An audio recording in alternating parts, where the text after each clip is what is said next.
Тағдыр әркімге әртүрлі жол береді. Сол жолда әркім әрі қалай өмір сүреді.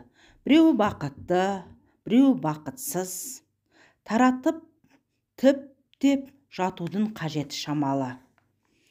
1982 жылы туылған Гүлшара мен Мәдина дәл осындай екі жолдың адамы еді. Екеуін табыстырған Астана.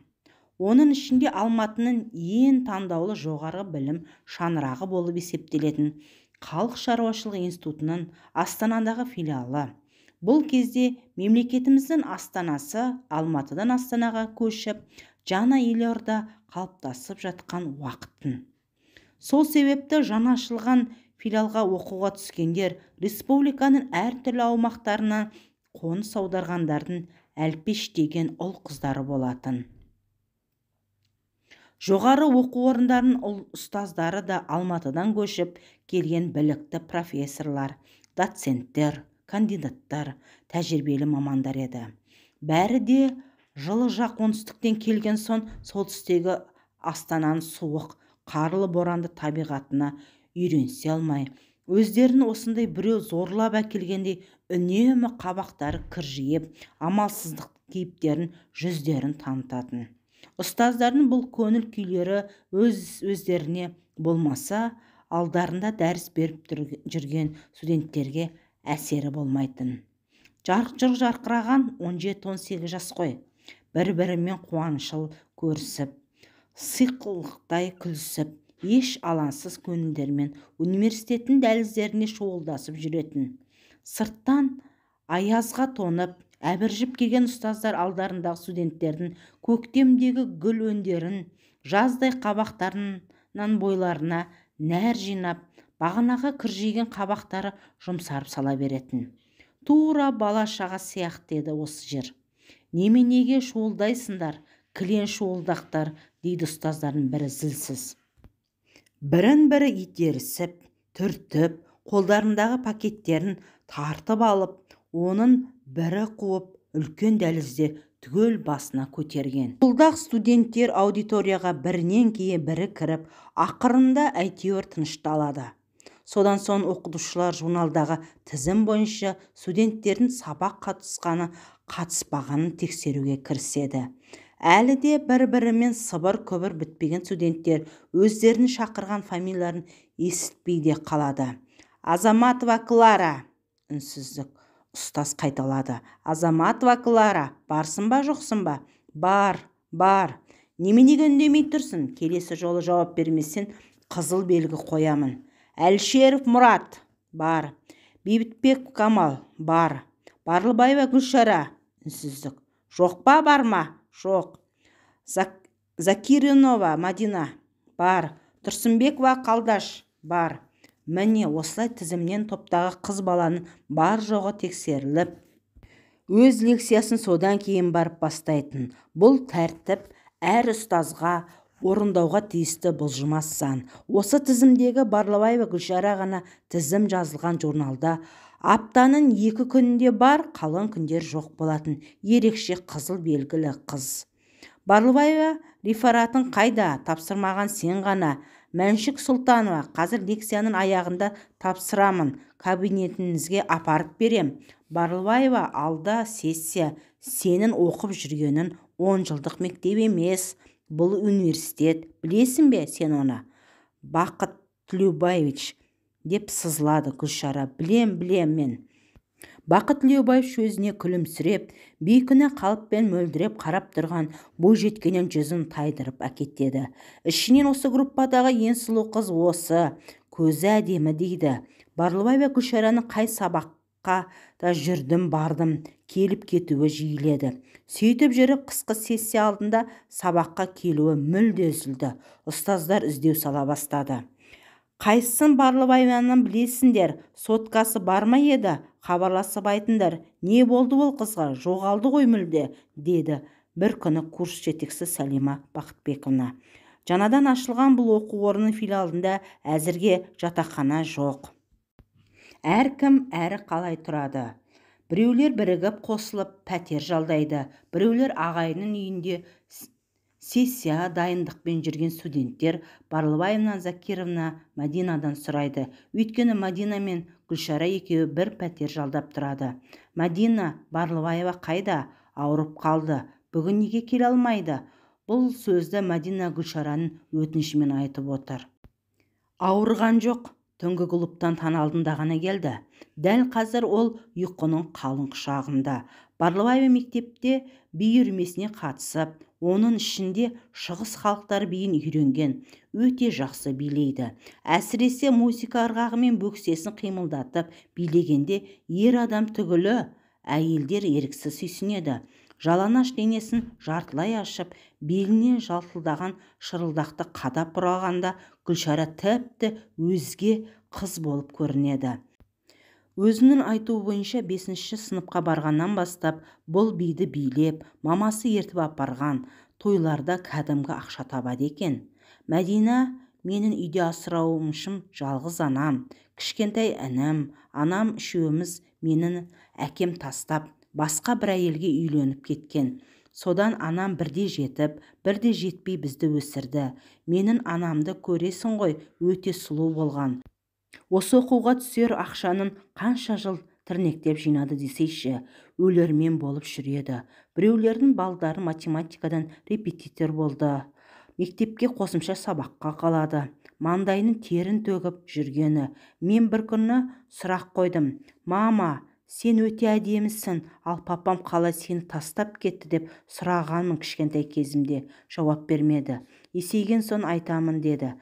Әлі айтқан жоқ. Ал әкемді мен көрген емеспін. Бір күні атағым дүркіреп шықсам, мені іздеп табады. Мұндай әкелер көп. Гүлшара басындағы жағдайды айтқан соң, Мадина бұдан кейін еш нәрсе қазбалап сұрамайтын. Қайта кейде тамақ істеп, үйде есептеспей жинап, туған бауырлындай қамқорлықтар жасап жүретін болды. Ақыры Мадинаның көмегінен қарамастан Гүлшара қысқы сессиясын емтихандарын түгелде тапсыра алмады. Оған өкінген Гүлшара жоқ. Мадина, деді бір күні Гүлшара, мен өзімнің іздеген жігітімді таптым. Енді сонымен бірге бір пәтерде тұрамын. Үйленбей тұрып бір пәтерде тұрасың ба деп сұрақ қойды таңғалып Мадина. Мадина, сен жан-жағына қарасайшы, қазір үйленбей-ақ сүйіктілермен бірге тұру, төсекте бірге болу таңданышты емес қой. Есінде болсын, Қазақстанға да батыстың, Европаның өркениеті баяғыда келген. Әрі киноларда көріп жүрген жоқсын ба өзің? Қайта бірі-бірін жақсы білетін болады. Төсектегі үйлесімдіктерді қандай, өмірдегі үйлесімділігі қалай біледі? Мадинаның тілі күрмеліп қалғандай болды. Ал Гүлшара болса заттарын шамаданын салып жинастыра бастады. Ол жұмыс істейтін жігіт пе? Немен айналысады? Мені таныстырасың ғой деп Мадина сұрақ қоя бастай еді Гүлшара. Барлығы да кейін болады. Ол маған өзін бөтен біреулерге таныстыруында қаламайды. Әзірге құпия сақтаймыз. Үйлену той мәселесін де кейін шешеміз деді де қойды. Закаринова қасына бірде жататын Барлыбаева өзі оқитын адам ба, оқымайтын адам ба? Қайда жүр өзі, деді. Тағы бірде курс жетекшісі дүңкілдеп. Тура Барлыбаеваның сабаққа келмегеніне Мадина кінәлідей. Салима Бақытбековна, менен сұрамаңдаршы енді Барлыбаеваны. Қазір менімен бір пәтерде тұрмайды. Ол бір жігітпен, болашақ күйеу болатын жігітпен бірге тұрамын деп кеткен. Ал олар қайда тұрады? Маған айтқан жоқ. Мен білмеймін енді, еш нәрсе, деді Мадина курс жетекшісіне өкпелегенде сынаймен. Бізді, курстастарды, тойына шақырам екен? Деп сұрақ қойды Мадинаға бірге оқитын студенттер жапа-тармағай. Қойындаршы Барлыбаеваны, оны айтпады. Шамасы той болмайды, олар бірге тұрып жатыр. Күйеуі той мәселесін кейін шешеміз депті, деді Мадина. Мәссаған, біздің группадағы ең сұлу қызымыз үйленеді де, бір тойға ақшасын қимайтын қандай жігіт? Ол мүмкін бұрын үйленген біреу шығар, деді курстастардың біреуі. Қыздар, жігіттер, шынында да мен білмеймін ол жағын. Біз Гүлшара екеуміз Қарағанды қаласындамыз. Мамаларымыз өздері келісіп бізге бір пәтер жалдаған. Барлығы осы ғана. Гүлшара ол вузда оқығанды жақсы көрмейді, айтатын. Мен неге көз майымды тауысып оқимын, Астанадан өте жағдайы жоғары бай жігіт іздеп тауып тұрмысқа шығамын, баласын тауып беріп үйде отырамын дейтін. Сол айтқаны бәлкім болған шығар. Қарай көр өзін, жоспары мықты екен. Ажарына сенген ғой. Шындығын айтсақ, Гүлшара әдемі, сұлу қыз ғой өзі. Сәнді киінеді, әке-шешесі де өте жақсы тұратын болар. Мен ол жағын білмеймін. Ондайды сұрай алмайсың ғой, деді Мадина, Гүлшараның отбасы туралы білсе де білмегендей. Бұдан кейін курстастардан не ұстаздардан Барлыбаеваны іздеп еске алғандары болмады. Мәдина ғана анда-санда қайда жүр екен, өзі хабарласпады ғой деп еске алатын. Бұл курстағылар да тағы бір курсты артқа тастады. 3-ші курсқа көшті. Бір күні Мәдина орталық телеарналардың хабарларын бірінен кейін бірін жылжытып жақсы кино іздегенді. Ашылған каналдардың ішінен шетелдерде жүрген қазақ қыздарының тағдырлары туралы әңгіме қозғалып жатыр екен. Мәдина қадалып қарады. Сөйлеп отырған сыртқы істер министрлігінен бір өкілі жеке біреулердің жетегімен шетелге жоғарғы ақылы қызмет іздеп барып, құлдыққа тап болған қырғыз, қазақ қыздар көп болып отырған айта келіп, сол елдегі елшіліктер бұған араласып, жақында көп қыздарды елге оралған туралы мәлімет айтты. Сол сәтте Мәдина Гүлшараны еске алды. 2 жыл бойы осы қалада болса, неге хабар білдірмейді? Ана пәтерге шыққан жігіттің аты жөнінде айтпады маған. Ол қандай адам? Гүлшара түнгі клубта би билеп жүргенде танысқан адамдардың бірі болды дейін. Ол адам көп ақшаға қызықтырып, басқа жолға түсірсе ше, деп ойлай келе Гүлшараның мол ақшаға әуелден құмар болып өскендігі жөніндегі тағы бір сөзі есіне түсті. Мадина, мен жақсы тұрмысты жерде жүруді, жақсы киім киіп, жоғары дәрежелі адамдармен бірге болуды кішкентай кезімнен арман еткен қызбын. Мен өзімді жай, қарапайым ортада жүруді көзіме елестете алмаймын. Біздің қазақ қыздары қазіргі мүмкіншіліктерін пайдалана алмайды. Бәрі жоғары білім алуды басты мақсат тұтады. Ал жақсы өмір сүру үшін ешқандай жоғары білімнің қажеті жоқ. Сен мысалға шетелдің қай жерінде болдың? Еш жерде болған жоқсың. Әлі көз майынды тауысып, бір сессиядан екінші сессияның емтиханы қалай жақсы тапсырамын деп кітаптан бас алмай жүрсің. Ертең диплом аласың. Ал қай жерде жұмысқа тұрарын белгісіз. Жұмысқа тұрдың дейік, сосын болмашы айлығы бар жұмысқа күндіз-түні жүресің. Күйге шыққан жоқсың, қандай күй тап келеді, оны да білмейсің. Жұмыс деп жүргенде қартаясың. 1 айлықтан 1 айлық алғанша қарызданып жүресің. Біз Қазақстандағы қазақ қыздарында сілкінісу, жаңа өмірге лайықты қозғалу жоқ. Бәрі бұрынғы әке-шешелерінің ісін қайталайды. Менің мамамның тірлігі тура осылай болған. Бір жөнді үстіне киім киіп, жақсы жерге барып демалған емес. Әкеміз тастап кетті дейік, ал мамам басқа ақшалы бай біреуге тұрмысқа шығып алып, бізді молшылықта жүргізбеді ме? Жоқ, сол сылп-сылп жұмыс, бітпейтін таршылық. Дене мүсіні қандай десейші, сұлу десен сұлу, өзінің осылай ажарын пайдаланбады. Мен өз анамның осы ісін өз өмірімде қайталағым келмейді. Басқаша өмір сүремін деп 3-ші сынып оқығаннан бастап ішіме түйгенмін. Менің түнгі клубтағы би билеуімде ерсі болып көрінер біреулерге. Мен осы клубта талай ауқатты бизнесмен жігіттермен өзіме қызыққанын көрдім. Олар тіпті өліп өшіп, бүкіл дүниені аяғының астына тастай салғысы келеді ғой. Жүр, шетелге кетейік, сонда өмір сүрейік, қалғаның бәрі болады деп жүргендер бар. Мен ақымақ қыз емеспін, оларды әлі іріктеймін. Сендер осы оқуды бітіремін дегенше, мына алдындағы Гүлшара Барлыбаева ең бай ханым болып шығады. Күтуші ұстаймын, жеке вилла болады деген еді. Енді хабары жоқ, шетелге кетіп қалмаса. Мадина папасы сілтеген жерге барды. Құрылыс тресі болған соң ба, қаланың өзі білмейтін бір алыстау қойнауында орналасқан екен. Басшысы әкесінің келгенін айтып еді, ол асығыс сөйлесіп ішкі телефоннан біреуді шақырды. Оған Мадинаны тапсырады. Ол ер кісі Мадинаның өз кабинетіне алып келді. Әдемі қияқ мұрты бар, бидай өңді, көзіне көзілдірік киген, ұзын бойлы, сол жақ шекесіне тырық із қалған жас жігіт өзін Әсет Әнуарович Тынымбаевичпен деп таныстырды да. Енді сіз екеуміз 3 ай осы кабинетте бірге қызметте боламыз. Дей келе Мадина отыратын үстелге орындық қойып, міне сіздің орныңыз деді де тағы да біреулермен сөйлесіп, телефонмен қайыра шығып кетті. Үлкен кабинеттің іші кең, терезесінің сыртқы жағынан ішке қарай келіп тұратын автоматты желдеткіштен самал келіп тұр. Мадинаға берген орны бүйір жақ бөлікте екен. Компьютер жаңадан әкелген бе, әлі сымдары тоққа қосылмапты. Бұл жердің бәрі қарбалас. Есік сыртындағы жазуды оқымаққа Мадина кабинеттен шықты. Экономика және финанс бөлімінің бастығы Әсет Әнуарович Тынымбаев. Әлі де қолынан мобильді телефоны түспеген Тынымбаев бір уақытта кабинетке келіп, бір бума қағаздарды Мадинаға көрсетті де, келесі бөлмеде Нұржамал Үкібаевада телефакс бар. Сонда мына отчет қағаздарды тізімде көрсетілген телефонға жібере беріңіз.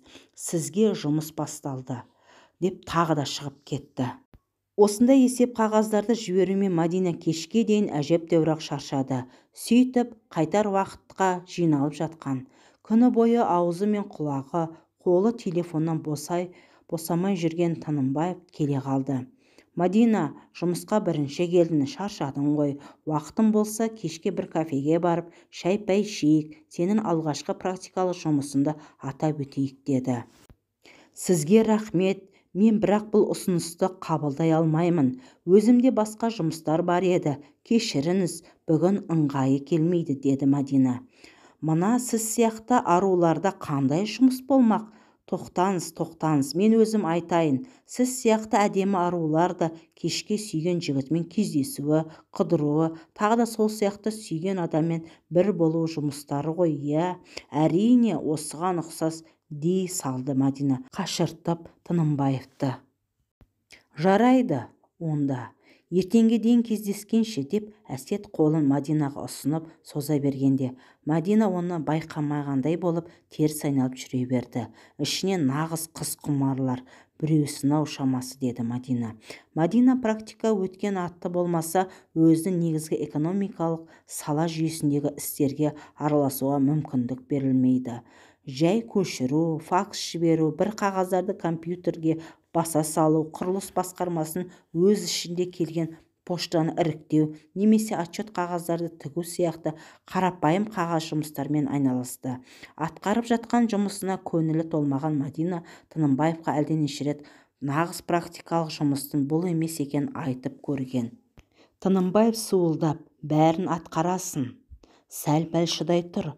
Бұл қағаздар реттелмесе, басқарма жұмысы да былғып кетпей ме? Айлық төленетін жұмыс қой атқарып жатқанын. Саған бәрібір емес пе? Әлі уақыт бар, деп құтылады. Бір күні Тынымбаев Мадинаға құрылыстың басқа объектісіне барып бір қағазды алып келуді тапсырады. Мадина кеңсенің алдынан өте бергенде, көп автокөліктердің бөлектеу сол жана жылтыраған қара Мерседестің тұрғанын көрген. Қасына өте бергенде сол машинадан Мадина деген дауысқа Мадина жалт бұрылды. Машина рөлінде Гүлшара отыр. Мадина, кел отыр, мен сені апаратын жерге апарып тастайын, деп Гүлшара көзіндегі қара көзілдірікті алып Мадинаның бетіне сүйіп амандасты. Ох, көлігің құтты болсын. Өзін жүргізіп жүргенің қандай жақсы, баратын жерге барасың. Айтпақшы, қалайсыңдар? Тіпті 2 жыл бойы хабарын үзілді. Қайда екен білмей, әбден дал болдым. Кішкентайлы болдым ба? Күйеуің қалай, деп Мадина бастырмалатып, өзі білгісі келгендерді сұрай бастады. Ал, сен өзі мұнда неғып жүрсің? Алдымен соны айтшы, білейін, деді Гүлшара. Менікі практика өткізу, 20 күн болдым. Қандай адам жетекшісің? Айтпақшы, кімге сені тапсырды? Ой, Тынымбаев деген суылдақ. Білдей экономика және финанс басқармасының басқарады. Соның қарамағындамын. Сені бұл жаққа кім жіберді? Кімнің айтуымен дегенім ғой. Папам ғой, осы құрылыстың бастығымен сөйлесіп, практикасын өткізсін деген ұсыныспен шыққан шығар.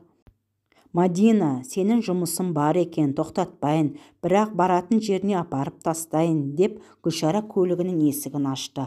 Мадинаның байқағаны Гүлшара тұрмыс құрған соң ба, жоқ басқадай өз есейген бе, жүрісі де сөйлеу де мәнері кексе әйелдердей болып көрінді. Менен бәрін сұрап алдың, өзің жайлы айтқан жоқсың. 2 жылдан астам қайда болдың? Маман, інін бәрі аман ба, деп Мадина тағы да сұрай бастаған. Мадина, дәл қазір саған ешнәрсе айтпаймын, бірақ ойламаған жерден сені жақсы кездестірдім. Кешке кафеге жолығайық, саған сол жерде бәрін айтамын, деп Гүлшара қолына тілдей қағаз ұстатты. Бұл қағазда кафенің адресі, кездесетін уақыты жазылыпты. Кешке қарай Гүлшара мен Мадина белгіленген кафеде бас қосты. Айтпақшы, Гүлшара, енді айта бер, бақытты шығарсың, күйеуің қалай, өзіне деп сыр тартқандай сұрақ қойды Мадина. Сөйткенше Даяшы да келе қалды тапсырыс алуға. Гүлшара Мадинаға дастархан мәзір жазылған журналды ұсынып еді. Мадина, өзің тапсырыс бере берші екеумізге, деп қайыра журналды Гүлшараға ұсынды. Мадина, сен мені неше жыл көрмедің? 2 жылдан асты. Біздің бір-бірімізге телефон болмады. Мен сені талай рет іздедім, қай жақтан табарымды білмедім. Ойладым, мүмкін басқа қалаға, немесе шет елге көшіп кеткен шығар деп. Сен де хабарласпадың. Осы 2 жылдан астам уақыт ішінде сен менің басымнан өткен жағдайды естісең ғой. Гүлшара қасындағы қол сумкасын ашып, ішінен сигарет алды. Рұқсат болса мен шегейін. Мадина үндемеді. Гүлшара темекісін тұтатты. Мені білесің бе? Менің жігітім шетелге саяхатқа шығамыз, көреміз деп Дубайға алып барып, сондағы біреуге сыртымнан сатып жіберді. Бұл оқиға 2 жыл бұрын болды. Мен сол елде бір бай арабтың үйінде мәртебелі қонақтар келгенде би-билеп, көңіл көтеретін, содан соң олар қаласа төсек ләззатын беретін канизак болдым. Уақытты білесің бе? Қай ай, қай күн екен білмейтін жағдайда бастан кештім. Мұны естігенде Мадинаның денесі түршігіп, дірілдеп кетті. Тіпті алдындағы су бар стаканды қолынан түсіріп алды. Сосын Гүлшараның сөзін бөліп: жігітің қайда? Құжатың болды ма өзінде? Деді Гүлшара темекісін сора түсті де. Мадина, тіпті баланың сұрағын қоясын, деді.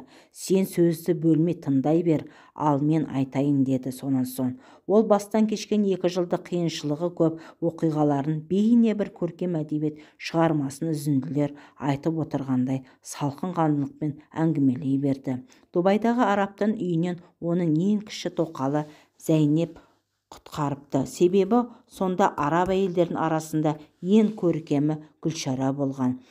Зейнеп тоқал, оның күйеуі ең кіші. Тоқалдыққа алады деп қорқса керек. Арабтардың барлық әйелдерінде өздеріне жеке ашылған есеп шоттары бар екен. Олар өз ақшаларын емін-еркін жұмсайтын көрінеді.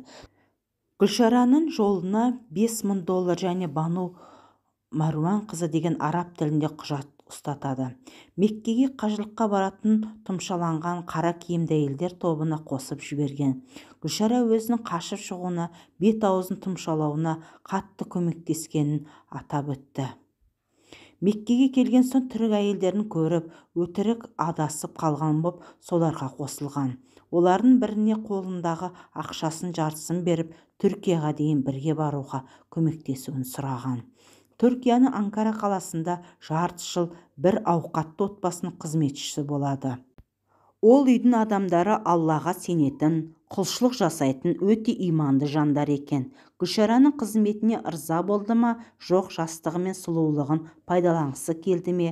Әйелі өлген, бірақ баласы жоқ. Мәлік деген бай, жеке зауыты бар. Өз туысқанына таныстырады. 50 жастағы алқымдаған Мәлік және Гүлшара бала туып береді деген үміті болса керек. Кәдімгідей мешіттен иман шақыртып, некеленіп, қосылып, туған туыстарына той жасайды. Мәлік Гүлшараға үлкен құрметпен қарап, бар ықыласымен көңіл бөліп, күтуші жалдап, мәртебелі жерлерге ертіп жүреді. Гүлшараға машина жүргізуді өзі үйретіп, кейін өзіне жеке машина алып береді. Қысқасы, Гүлшараны тезірек 2 қабат болуын күтіп жүр екен, және бұл үшін Аллаға сыйынады екен. Осы Қазақстанға келісінде Гүлшара інісін, шешесін көргім келеді. Сағындым деген соң өзі алып келген. Күйеуі Астанада жүргенде Гүлшара уақытша болса да жаяу жүрмесін деп прокатқа машина алып беріпті. Менің бұрынғы аты жөнім өзгерген, алдында тұрған Гүлшара емес, Бану Мәруанқызы болады, деді Гүлшара темекісін күлін сәнімен өшіріп. Гүлшара сөзін әрмен жалғастырады. Мен шетелге апарып сатып жіберген жігіт кім? Білгің келе ме? Айтайын. Сенің практика өткізіп отырған жеріндегі солдағы жігіт дедің ғой. Өзін айтқан Әсет Тынымбаев. Әсетпен мен түнгі клубта танысқамын. Бірде пәтерде тұрдық. 5-ақ күн бір құрылыста істеймін деген сол кезде. Сол жігіт мені Дубайға апарған. Осы келгенде тек анам мен інім емес, онымен кездесуді басты жоспарлап келдім. Кеше мен машинаның ішінде отырып ойланып Тынымбаевты қалай іздеймін және кім болып іздеп сұрасам ішке кіре аламын деп отырғанда алдымнан шықтың. Енді сен, Мәдина, маған көмектес. Ертең жұмысқа барған соң Әсет кабинетте отырғанда ауыздағы полицейлерді маған келді деп мен өзіңді шақырып ішке кіргіз. Содан соң өзің ол жерде кетіп қал. Мәдина, өтінем, тек оны кабинетіне мені кіргіз. Бір ғана сөз айтамын да шығамын. Сені мен сосын өзім ол жерде емес, басқа жерде кездесемін. Сен мүлде ол жерде болмай-ақ қой, деді Гүлшара. Мәдина Гүлшараның басындағы жағдайларға қатты қапа болды. Тынымбаевтың арам екенін іші сезгеніне өзі бір жағынан риза болды да Гүлшараға көмектесуге келісім берді. Ертесіне сағат 10-11 шамасында дәл ойласқандай Мәдина Тынымбаевтың кабинетіне Гүлшараны кіргізді де өзі көрші кабинетте отыратын Нұржамал Үркімбаевтың телефакстен документтерді жібере бастады. Уақыт 1 сағат болған жоқ. Нұржамалдың кабинетіне зам директор Бекет Алтаевич жетіп келді.